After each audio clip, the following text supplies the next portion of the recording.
الحمد للہ وکفى وسلام علی عباده الذین اصطفى اما بعد فاعوذ باللہ من الشیطان الرجیم بسم اللہ الرحمن الرحیم ومن آیاتہ ان خلق لکم من انفسکم ازواجا لتسکنوا الیہا وجعل بینکم مودۃ ورحمۃ ان فی ذلک لآیات لقوم یتفکرون۔ صدق اللہ العظیم۔ میرے محترم بھائیوں اور دوستو،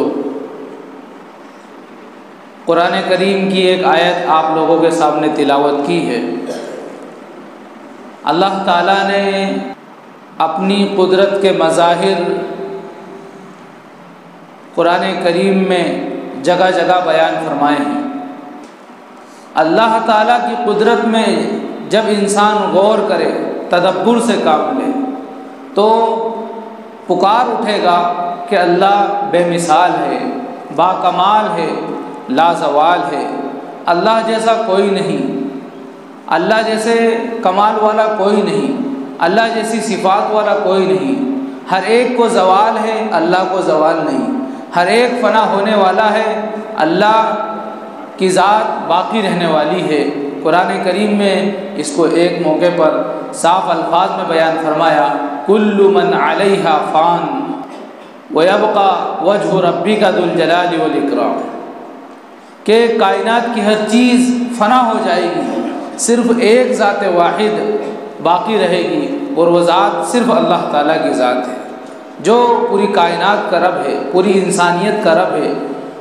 اسی لیے اللہ تعالیٰ نے جگہ جگہ جہاں ایمان کی، توحید کی اور آخرت کی، وحدانیت کی دعوت دی ہے، اللہ تعالیٰ نے اپنی قدرت کے مظاہر بیان فرمائے ہیں کہ غور کرو میری قدرت میں، غور کرو میری مخلوق میں، غور کرو میرے بنائے ہوئے عجائبات میں، زمین میں غور کرو، آسمان میں غور کرو، فضا میں غور کرو، چاند و سورج میں غور کرو۔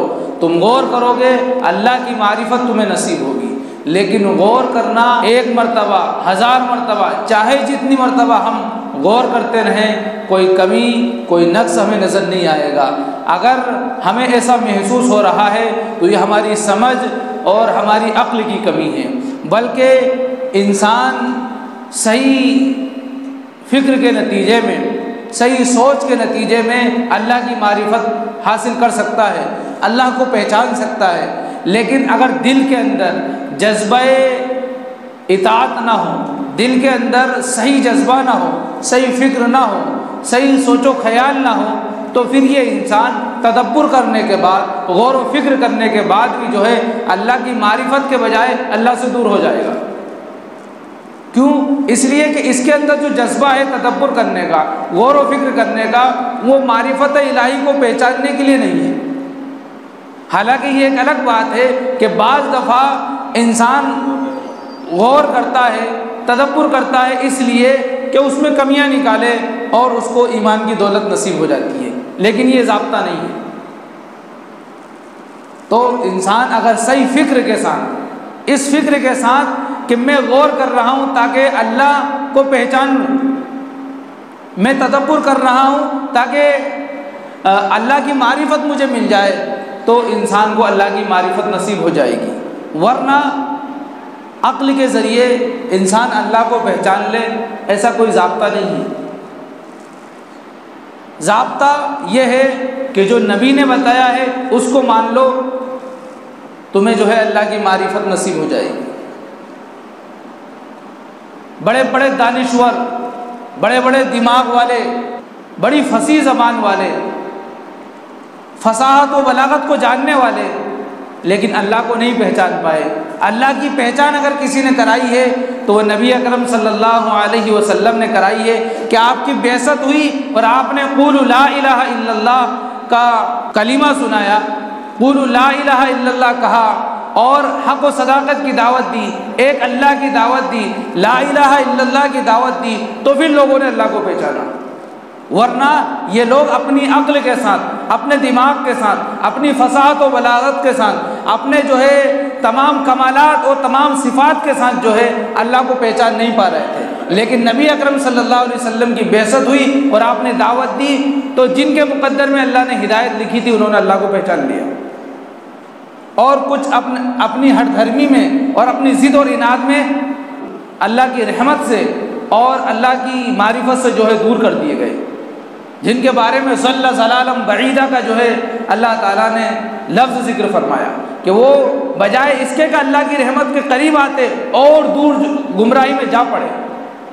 تو جس طرح بجلی کی چمک سے اجالا ضرور ہوتا ہے، لیکن اس اجالے میں انسان اپنا کوئی کام نہیں کر سکتا، اس اجالے میں راستہ نہیں دیکھ سکتا، صرف جو ہے کشمکش میں، پریشانی میں ضرور مبتلا ہو سکتا ہے۔ ایسے ہی وہ انسان جو صرف دور سے کھڑا ہو جائے اور سمندر کے آگے اپنے یوں ہاتھ پھیلا دے اور کہے کہ پانی میرے منہ میں آ جائے، جیسے اس کے یہاں پانی نہیں آ سکتا اس کے منہ میں، ایسے ہی جو انسان صرف جو ہے کمیاں نکالنا چاہے، غلط تصور اور غلط ذہنیت لے کر سوچنا چاہے، وہ اللہ کی رحمت کے قریب نہیں ہو سکتا بلکہ دور ہی ہوگا۔ اللہ کی معرفت اسی کو ملے گی، اللہ کی پہچان اسی کو نصیب ہوگی جو اس جذبے کے ساتھ، اس ارادے کے ساتھ کہ میں اپنی منزل کو پالوں۔ ایک انسان بت پرستی کی زندگی گزار رہا ہے، لیکن اس کے دل میں یہ جذبہ ہے، اس کا یہ مقصد ہے کہ میں صحیح منزل تک کس طرح پہنچ جاؤں۔ یہ پتھر کا بت پتہ نہیں یہ حقیقی مالک ہے یا نہیں ہے، وہ تذبذب میں ہے اور اس کو صحیح منزل کی تلاش ہے، اس کو صحیح معبود کی تلاش ہے، صحیح اللہ کو پہچاننا چاہتا ہے، وہ اپنے اصلی خدا تک پہنچنا چاہتا ہے۔ تو ایک دن ہو سکتا ہے کہ اس بت پرست کو اللہ کی معرفت مل جائے، اللہ کی پہچان ہو جائے اور وہ ایمان کی دولت سے نواز دیا جائے، یہ تو ہو سکتا ہے۔ لیکن ایک انسان جو اللہ کو مان رہا ہے لیکن تذبذب میں ہے اور اللہ کی معرفت اس کو نہیں ہے، اور وہ ایسی کشمکش کی تذبذب والی زندگی گزار رہا ہے، کبھی خیال آتا ہے کہ ہاں واقعی اللہ ہے، کبھی خیال آتا ہے کہ پتہ نہیں ہے بھی کہ نہیں ہے، ایسا انسان بجائے اس کے کہ وہ اللہ کی معرفت حاصل کرے، بجائے اس کے کہ اس کو اللہ کی پہچان ہوئے، وہ اور اللہ کی معرفت سے اور اللہ کی پہچان سے دور کر دیا جائے گا۔ تو اللہ تعالیٰ نے اس آیت کریمہ میں جو میں نے آپ کے سامنے تلاوت کی، پہلا لفظ تھا من آیاتہ، اس کی نشانیوں میں سے یہ بات ہے کہ اس نے تمہیں میں سے تمہارے لیے جوڑا بنایا اور تمہارے درمیان مودت کو اور رحمت کو ڈال دیا۔ یقیناً ان نشانیوں میں بڑی عبرت کا سامان ہے ان لوگوں کے لیے جو تدبر کرنا چاہیں، جو فکر و شعور سے کام لینا چاہیں، ان کے لیے بڑا سبق ہے اس کے اندر۔ اللہ تعالیٰ نے ان فی ذالک لآیات یہاں پر جمع کا لفظ استعمال کر کے اس بات کی دعوت دے دی کہ ہم نے تو 3 چیزیں بیان فرمائی ہیں، تم اگر غور و تدبر سے کام لو تو بہت سارے سبق تمہیں اس زندگی میں مل سکتے ہیں۔ تو اللہ تعالیٰ نے جو میاں بیوی کا جو جوڑا بنایا ہے اس کا پہلا مقصد بیان کیا ہے لِتَسْكُنُوا إِلَيْهَا، تاکہ تم سکون حاصل کرو۔ سکون کیسے حاصل کرے گا؟ اس لیے کہ آج ہم چاروں طرف نظر اٹھا کر دیکھیں تو سب سے زیادہ انسان کو جو بے چینی ہے، جو اضطراب اور کلفت کی زندگی جی رہا ہے، وہ اپنی گھریلو زندگی کے میٹر کو لے کر، یا یوں کہہ لیجئے کہ فیملی سسٹم کو لے کر انسان بڑا پریشان ہے، اپنی فیملی کے ساتھ، اپنے پریوار والوں کے ساتھ صحیح سکون کی زندگی گزار نہیں پا رہا ہے۔ تو یہاں تو اللہ نے فرمایا پہلا مقصد کہ تاکہ تم سکون حاصل کرو۔ سکون کہاں مل رہا ہے؟ بلکہ اس دور میں تو میاں بیوی کے تعلق سے بڑے لطیفے مشہور ہیں، اور لطائف کی گویا کہ ملکہ اس دور میں بیوی ہے، اور گرل فرینڈ کے نام پر بڑے قصیدے پڑھے جا رہے ہیں، اور بڑے جو ہے اشعار کہے جا رہے ہیں، غزلیں گائی جا رہی ہیں، سارے فضائل مناقب جو ہے کس کے لیے؟ گرل فرینڈ کے لیے، اور بیوی کے لیے سارے جوک، چٹکلے اور لطیفے، کہانیاں، یہ سب بیوی کے لیے۔ حالانکہ اللہ تعالیٰ فرما رہا ہے کہ ہم نے سکون رکھا ہے۔ تو یاد رکھیے، سب سے پہلی چیز، ہمیں سکون کیوں نہیں مل پا رہا ہے؟ اس لیے کہ اللہ تعالیٰ نے جو سکون رکھا ہے وہ پیارے نبی حضرت محمد مصطفیٰ صلی اللہ علیہ وسلم کی لائی ہوئی شریعت کے اندر رکھا ہے۔ جو انسان نکاح کے کام کو آسان بنائے گا، جو انسان نکاح کو آسان بنائے گا اور نکاح کو شریعت کے مطابق کرے گا، وہ انسان پھر سکون کی زندگی گزارے گا۔ اور جو نکاح کو مشکل بنائے گا، نکاح کو شریعت کے مطابق نہیں کرے گا، بلکہ یوں کہے گا کہ اگر بارات میں بہن کو نہیں لے جاؤں گا تو ناراض ہو جائے گی، پھوپھی کو نہیں لے جاؤں گا تو ناراض ہو جائے گی، فلاں جو ہے ہمارا دوست ہے اس کو نہیں لے جاؤں گا تو ناراض ہو جائیں گے، میں تو صاحب جن لوگوں کے ساتھ کام کرتا ہوں وہ بڑی محبت رکھتے ہیں مجھ سے، اگر ان کو بارات میں نہیں لاؤں گا تو ناراض ہو جائیں گے۔ ایسی بولیاں بولے گا جو قرآن کی نہیں ہیں، جو حدیث کی نہیں ہیں، جو شریعت کی نہیں ہیں، جو صحابہ کی نہیں ہیں، جو بولیاں نبی صلی اللہ علیہ وسلم کی نہیں ہیں، اور نہ ہی اللہ کی پسندیدہ چیز ہے، ایسی بولیاں بولے گا۔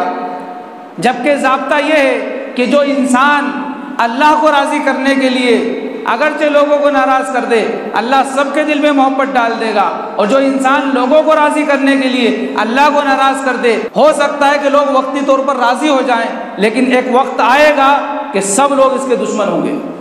کیوں؟ اس لیے کہ اس نے اللہ کے حکم کو توڑا ہے، اس نے شریعت کو جو ہے بگاڑا ہے۔ ہمارے استاد محترم ایک جملہ کہا کرتے تھے نکاح کی تقریب میں یا نکاح کے موضوع پر بیان کرتے ہوئے کہ آج کا مسلمان اس طرح کی زندگی گزار رہا ہے کہ اس کے گھر میں نکاح کی تقریب ہوتی ہے یا کوئی دوسرا پروگرام ہو رہا ہوتا ہے،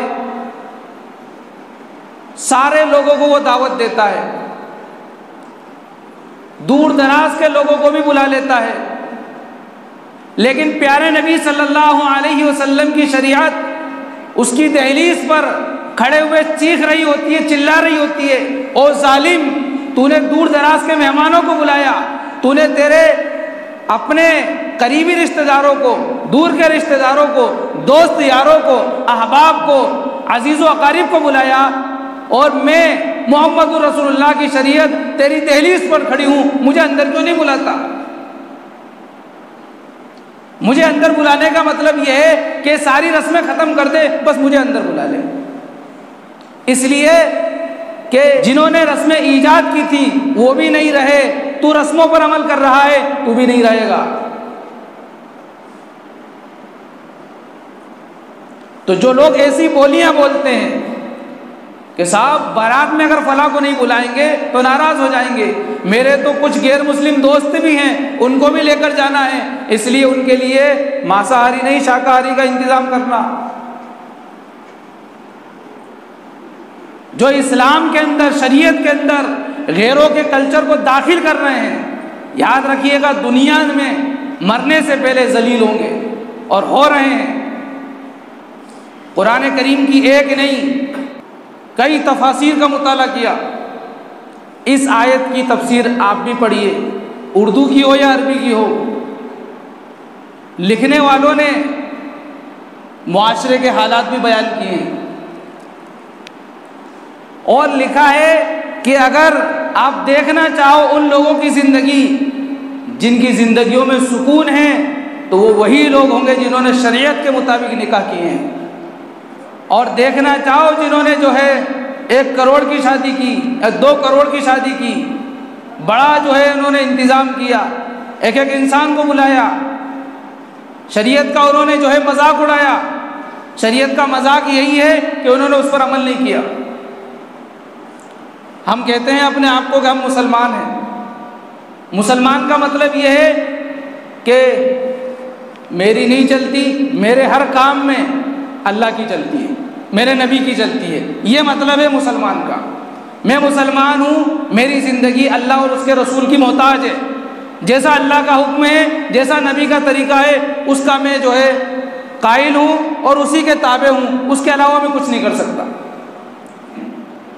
یہ مطلب ہے مسلمان ہونے کا۔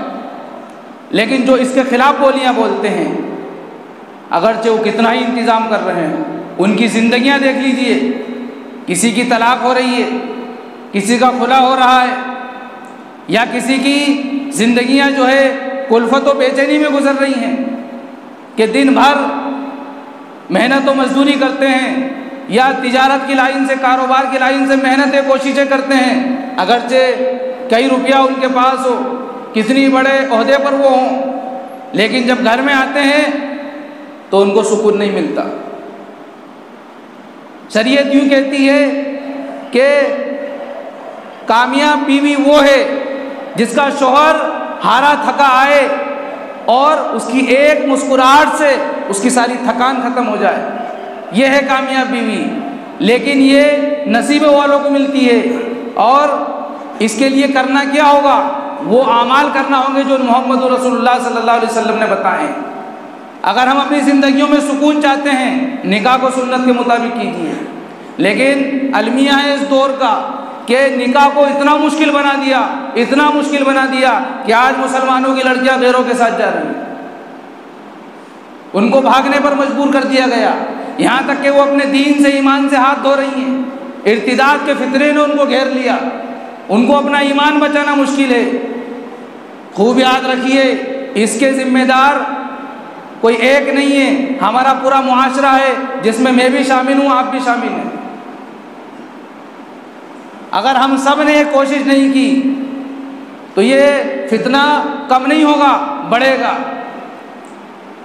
ایک طرف تو ہماری لڑکیاں غیروں کے ساتھ جا رہی ہیں، کیوں کہ باپ کے پاس اتنا پیسہ نہیں ہے کہ وہ شادی کر سکے، اب وہ سامان اکٹھا کر رہا ہے، پیسے اکٹھا کر رہا ہے، اور خواہشات جب بھڑکتی ہیں اور جب خواہشات اپنے آخری اسٹیج پر پہنچتی ہیں تو پھر کوئی چیز سجائی نہیں دیتی ہے، اور پھر ایسی تعلیم کا ہم نے انتظام کر رکھا ہے، ایسے حالات ہم نے بنا رکھے ہیں، گھروں کے اندر بڑے موبائل ہیں، ٹی ویاں ہیں، یہاں تک کہ کھلی آزادی ہے کہ سنیماؤں میں جا کر جو ہے فلمیں دیکھی جا رہی ہیں، غلط ماحول ہے، غلط باتیں سنی جا رہی ہیں، غلط باتیں بولی جا رہی ہیں، لڑکا لڑکی کی دوستیوں کا رواج ہے، اسکول میں مخلوط تعلیم ہے، دونوں لڑکا لڑکی ساتھ میں بیٹھ کر تعلیم حاصل کرتے ہیں، لڑکوں کو پڑھانے والی ٹیچر ہیں اور لڑکیوں کو پڑھانے والا ماسٹر ہے، اس طرح کا ماحول ہے، تو پھر یاد رکھیے گا بے حیائی بڑھ رہی ہے اور نکاح لیٹ ہو رہے ہیں، یہاں تک کہ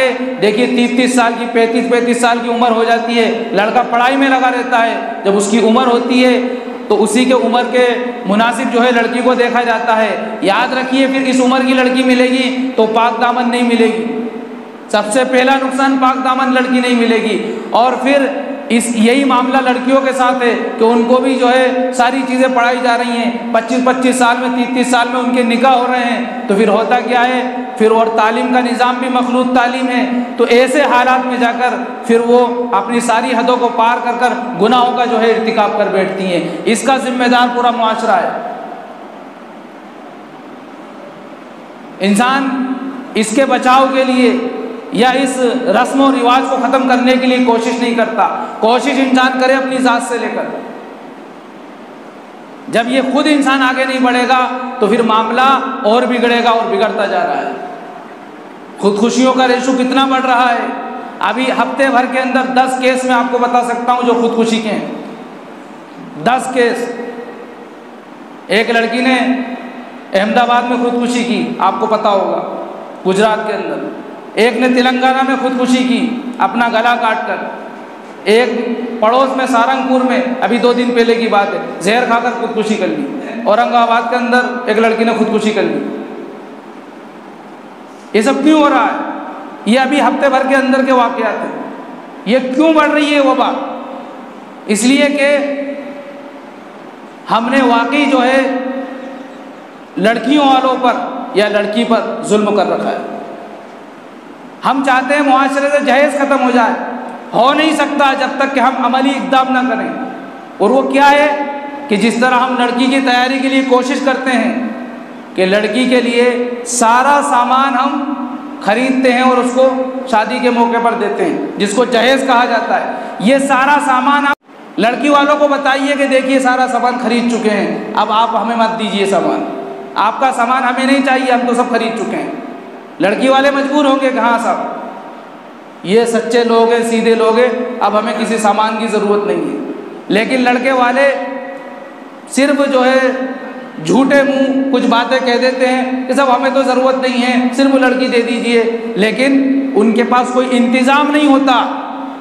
یہ ان کا انتظام نہ کرنا گویا کہ یہ جھوٹی بات ہے جو انہوں نے من سمجھانے کے لیے کہی ہے، دل میں تو ان کے یہ ہے کہ وہ جہیز کے جو ہے طلبگار ہیں، جہیز کو چاہتے ہیں۔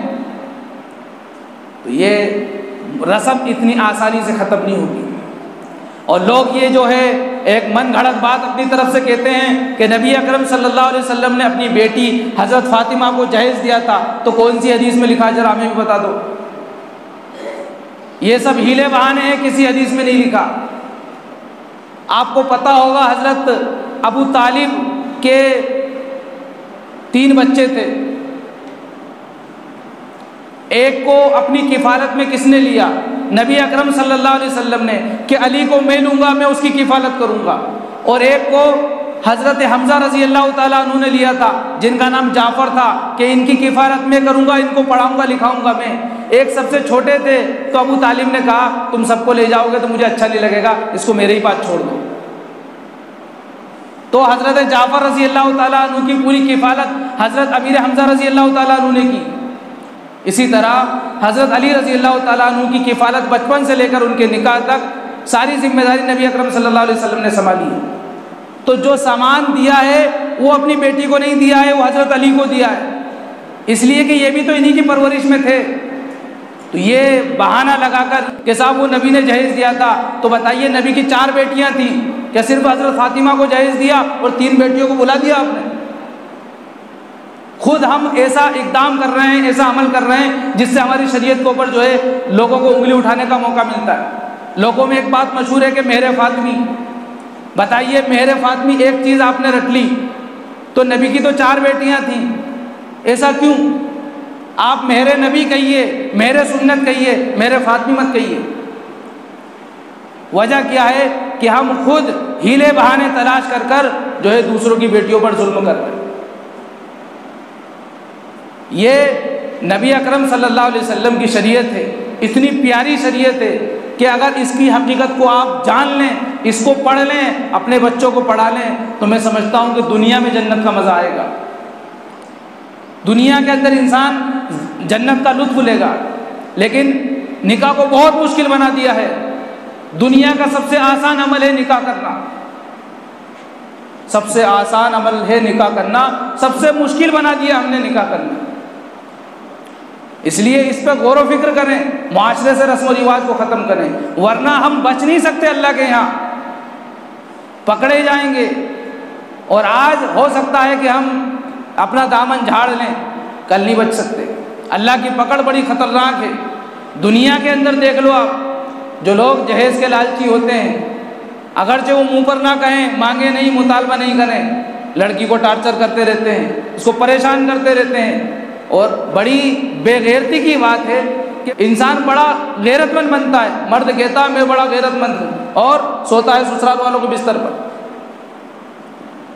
یہ کتنی بڑی بے غیرتی کی بات ہے کہ ہم اپنے آپ کو غیرت مند کہہ رہے ہیں اور سو رہے ہیں سسرال والوں کے بستر پر۔ تو سوچنا چاہیے۔ اور پھر دوسری طرف دیکھیے کہ جہیز چاہیے لاکھوں کا، اور مہر کے ٹائم 20,000، 11,000، 15,000، اور جہیز کتنا چاہیے؟ لاکھوں کا جہیز چاہیے، لاکھوں کا جہیز چاہیے، اور مہر میں 10,000 روپے، 20,000 روپے۔ بتائیے اس غیرت کو کہاں لے جائیں؟ سارا کام جو ہے لڑکے والوں کے ذمہ تھا اور ہے، رہے گا، اگرچہ وہ عمل نہیں کر رہے ہیں، سارا لڑکی والوں کے ذمہ کر دیا، اور مہر دے نہیں رہے۔ مہر کیا بناتے ہیں؟ زیادہ سے زیادہ اس دور میں جو بن رہی ہے 50,000 روپے، 51,000 روپے۔ جب یہ 50,000 روپے بنا رہے ہو، 51,000 روپے مہر رکھ رہے ہو، تو 786 کی کیا ضرورت ہے؟ مجھے بتاؤ یہ 786 کیوں لگاتے ہو؟ برکت کے لیے؟ اگر واقعی تم برکت کے طلبگار ہو، برکت کے لیے یہ 786 لکھ رہے ہو، تو پھر مہر دو آپ سنت کے مطابق، سنت کے مطابق مہر دو جو نبی نے اپنی بیٹیوں کو دیا، جو مہر نبی نے اپنی بیٹیوں کے لیے متعین کیا، جو نبی نے اپنی بیویوں کے لیے متعین کیا، وہ مہر دو آپ۔ 786 لگانے کی بھی ضرورت نہیں پڑے گی۔ ہو سکتا ہے لکھنے والے کو بے چینی ہو یا دینے والے کو کھلے کرانے میں پریشانی ہو، نبی کی مہر متعین کرو، ساری پریشانیوں سے بچ جاؤ گے۔ لیکن پتہ ہے کہ سنت کے مطابق مہر دیں گے تو پتہ نہیں گھر بھی بیچنا پڑے گا، پھر وہ جہیز آ رہا ہو رکھیں گے کہاں؟ جہیز تو چاہیے بہت سارا، اور مہر پرانے زمانے والی۔ ایک بات اور سنو کہ پیسے کی شکل میں، روپیے کی شکل میں مہر متعین کر رہے ہیں، جائز ہے، میں غلط نہیں کہہ رہا ہوں، لیکن لڑکی کی صلاحیت کے مطابق، لڑکی کے اخلاق و کردار کو دیکھتے ہوئے، اس کے حسن اور خوبصورتی کو دیکھتے ہوئے، اس کی تعلیم کو دیکھتے ہوئے وہ کتنی پڑھی لکھی ہے، اس حساب سے مہر متعین کرو۔ جو رواج چلے آ رہا ہے کہ سب وہ پہلے 20,000 تھی تو 20 ہی چلے آ رہا ہے پورے خاندان میں، غلط ہے یہ۔ اور پیسے متعین مت کرو۔ اگر آپ نے بالفرض 1,00,000 روپے کی مہر باندھی، دے بھی دی 1,00,000 روپے، کیا کرے گی وہ؟ آپ دے دیں گے، وہ شرمائے گی، واپس کر دے گی۔ اس کو رقم متعین کیجیے آپ زیورات کی شکل میں، 2 تولہ سونا، 3 تولہ سونا، یہ متعین کیجیے تاکہ وہ پہن سکے، اس کو استعمال کر سکے۔ پیسے متعین کرتے ہیں، دینے کے بعد واپس لے لیتے ہیں۔ افسوس ہے ایسی بے غیرتی پر۔ شاید کہ میری بات آپ سمجھ پا رہے ہو، لیکن سب پیسے طے کرتے ہیں، 50,000 51,000، ایسا کیوں کر رہے ہیں؟ لڑکے والا یہاں بھی اپنا دامن بچا رہا ہے، کیوں؟ اس لیے کہ مہر ابھی تو دینا ہے نہیں، بلکہ عام طور پر تو لوگوں کی نیت ہوتی نہیں دینے کی۔ طے کر لو، کبھی چھوٹا چھاٹی کا موقع آیا تو یہ 50,000 دے دعا دیں گے، اس لیے کہ جب زندگی کا سارا عیش وہ کر چکا، سارے مزے لوٹ چکا، عام طور پہ ہو رہا ہے، جب لڑکی نے ساری جوانی اس کے سپرد کر دی، اب وہ پرانی ہو گئی، اس کا حسن ڈھل گیا، تو یہ کہہ رہا ہے یہ لو 50,000 روپے، جاؤ اپنے گھر۔ اس لیے زیورات کی شکل میں جو ہے مہر متعین کریے، تاکہ اگر وہ 20 سال بعد اگر چھوڑے تو اس کو پتہ چلے۔ حالانکہ یہ معاہدہ تو اللہ کو حاضر ناظر رکھ کر کیا جاتا ہے۔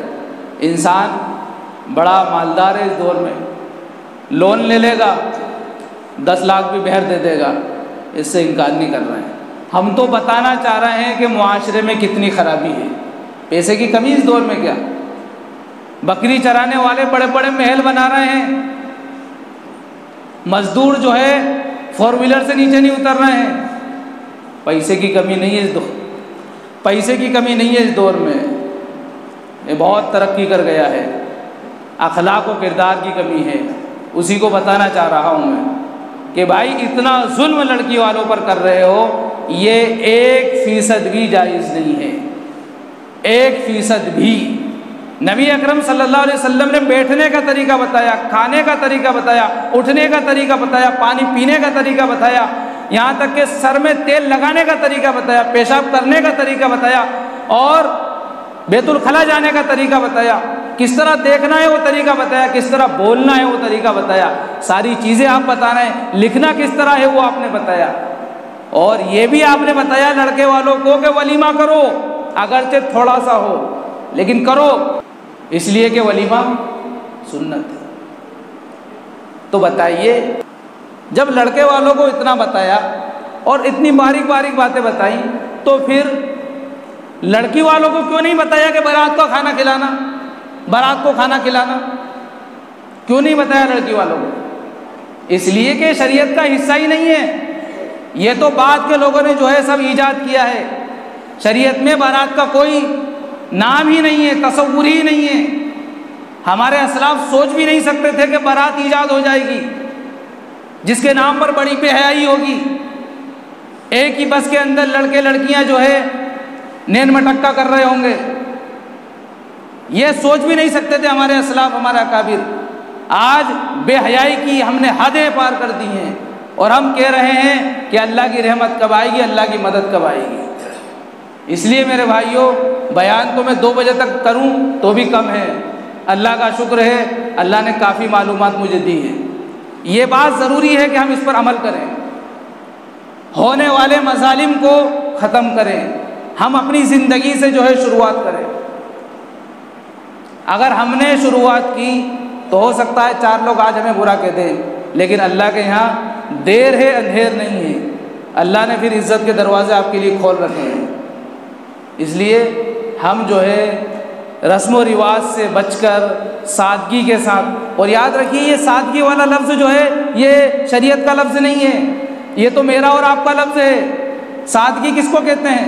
میری سادگی کچھ الگ ہے، آپ کی سادگی کچھ الگ ہے، مالدار کی سادگی الگ ہے، غریب کی سادگی الگ ہے، اور طاقتور کی سادگی الگ ہے، کمزور کی الگ ہے، خوبصورت کی سادگی الگ ہے، بدصورت کی سادگی الگ ہے۔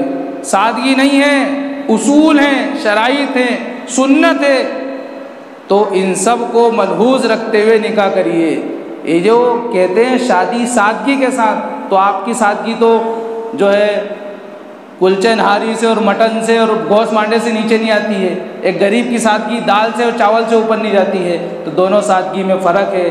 سادگی وہ جو شریعت کے مطابق ہو، جیسا اللہ نے حکم دیا ہے کرنا ہے، جیسا نبی نے بتایا ہے کرنا ہے، جیسا صحابہ کی سیرت سے سبق ملتا ہے کرنا ہے، یہ ہے سادگی۔ اس کو اگر سادگی سمجھ کر کرنا ہے تو ہم بھی کہیں گے کہ سادگی کے ساتھ کریے، ورنہ ہم کہیں گے کہ سنت کے مطابق کریے۔ اللہ تعالیٰ مجھے آپ کو ہر ایک مسلمان کو سمجھنے کی، عمل کرنے کی توفیق عطا فرمائے۔ رسم و رواج سے اور ان اعمال سے جن سے اللہ ناراض ہوتا ہے، جن سے نبی ناراض ہوتے ہیں، اللہ میری اور آپ کی تمام مسلمانوں کی حفاظت فرمائے۔ آمین۔ وآخر دعوانا ان الحمد للہ رب العالمین۔ سنتیں پڑھ لیجیے۔